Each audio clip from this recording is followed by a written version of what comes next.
Bonjour tout le monde. Excusez ma tenue, hein, je suis en train de jardiner et puis en train de terrasser mon jardin. En fait, j'ai décidé de le mettre droit et puis de planter des arbres. Donc je décaisse la terre qui est un peu la terre qui est pas terrible euh, pour égaliser. En fait, j'ai déterré. Excusez-moi, je fais des pauses plastiques et tout. La plage, c'est là-bas. Allez, on commence. Et donc, j'ai retiré 2 mètres cubes de terre qui me permettent d'égaliser mon terrain et de ce fait de remettre de la belle terre pour les arbres que je vais replanter. Du coup, ils vont repartir, ils vont repartir de plus belle. Surtout que c'est pas trop la saison pour replanter des arbres. Enfin, ça dépend lesquels. Ça dépend. Il y a des arbres qui se replantent en ce moment. Alors, je fais cette vidéo pour vous parler de l'avènement du satanisme. Eh oui, l'avènement du satanisme.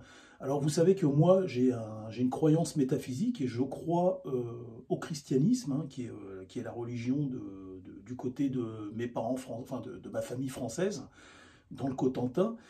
Et donc, je crois que nous sommes dans une espèce de réalité virtuelle, mais qui encadre les choses avec, si vous voulez, qui encadre les choses de façon un petit peu folklorique, mais il y a une réalité, il y a des messages cachés en réalité, qui sont réels, hein, qui sont réels au sein du christianisme, qui est une véritable religion. Et, et donc cette entité, ou ces entités, on ne sait pas, hein, parce que tout le monde dit que Dieu est unique, alors ça se trouve ils sont plusieurs, ça se trouve c'est quelque chose qui a la faculté d'être à la fois tout seul et plusieurs, on ne sait pas, hein, ça nous dépasse complètement, hein, personne ne sait ce qu'est Dieu, enfin ce qu'est la création, moi je l'appelle la création, voilà. Ce qui est à l'origine de tout. Personne ne sait réellement ce que c'est, on n'a pas seulement une petite idée de ce que ça peut être, sous quelle forme il a et tout. Moi je dis toujours que l'univers a une forme que nous ne pouvons pas concevoir, c'est-à-dire une forme géométrique. C'est ni un rond, ni un triangle, ni un rectangle, c'est quelque chose que nous ne pouvons pas concevoir en fait. On n'est pas équipé pour... on n'est pas du tout équipé, donc on tourne en rond quand on essaie de comprendre. Et donc cette entité, ou ces entités, je ne sais pas, nous envoient des messages qui sont réels, ils nous préviennent, ils nous mettent en garde. C'est ce que je pense. Attention, je dis pas, attention, hein, c'est pas du prosélytisme, hein, je suis pas en train de vous formater. C'est toujours, attention, hein, depuis le début de la création de ma chaîne, je dis tout le temps, selon moi, hein, selon moi. Ça nous envoie des messages. Et donc, ça nous prévient, ça nous avertit de l'avènement de quelque chose. Quand l'humanité prend des mauvais choix et qu'elle se trompe de voie, on nous envoie des messages. Et donc, je crois que les premières croisades, c'était en 1192, hein, je crois, il me semble. Hein. Il m'a semblé que ça venait de Normandie, je crois, il me semble, je ne suis pas sûr.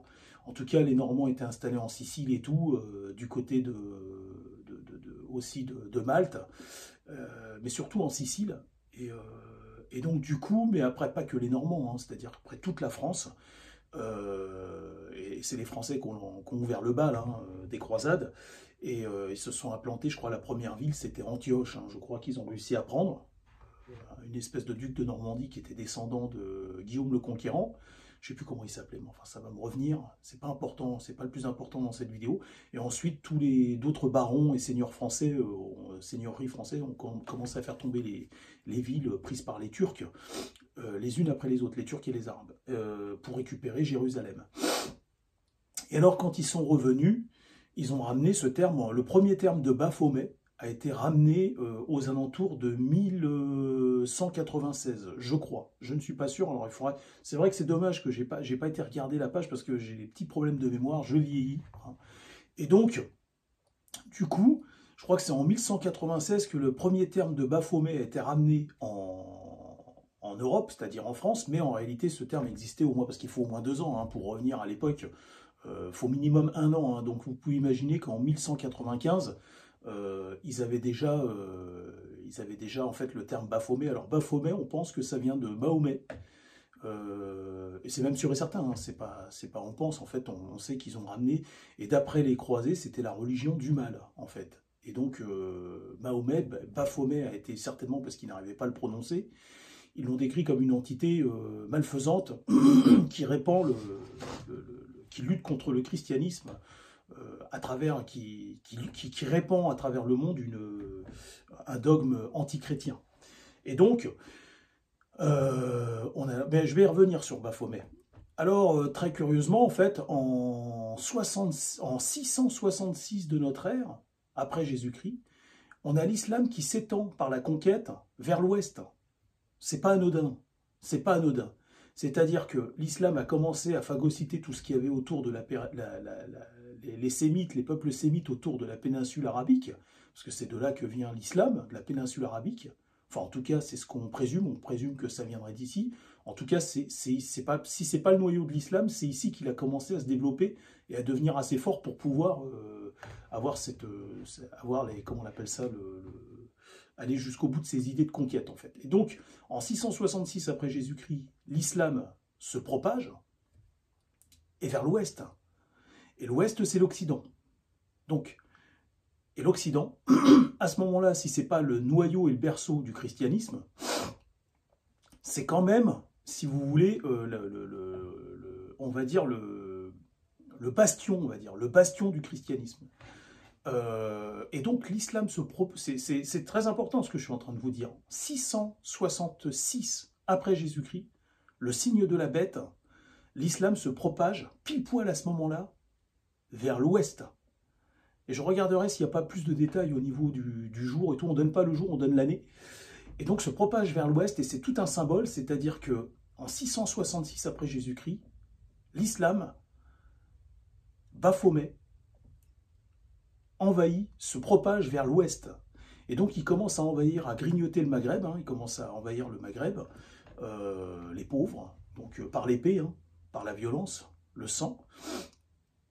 Je dis pas, à l'époque, bon, enfin, ça, on va pas non plus apporter de l'eau au moulin de l'ennemi, et enfin, en tout cas, il s'affiche en tant que tel, c'est pas moi qui le dis, c'est lui, c'est cette entité c'est ce dogme qui s'affiche en tant que tel dans son livre sacré, comme étant l'ennemi des chrétiens et des athées. Et donc vous avez retenu, 666, le chiffre de la bête, s'étend en 666, en fait, après Jésus-Christ, vers l'ouest, donc vers l'Occident. C'est Baphomet. Mais c'est pas fini et je termine là-dessus. Jusqu'au bout au plus loin de mes recherches, je n'ai trouvé que ça, mais c'est déjà pas mal. Et là, on voit qu'à l'ère moderne, Baphomet, il est représenté par quoi? Et Baphomet, je vous explique, c'est une entité qui a été dessinée il y a presque 1000 ans, d'accord, en Occident.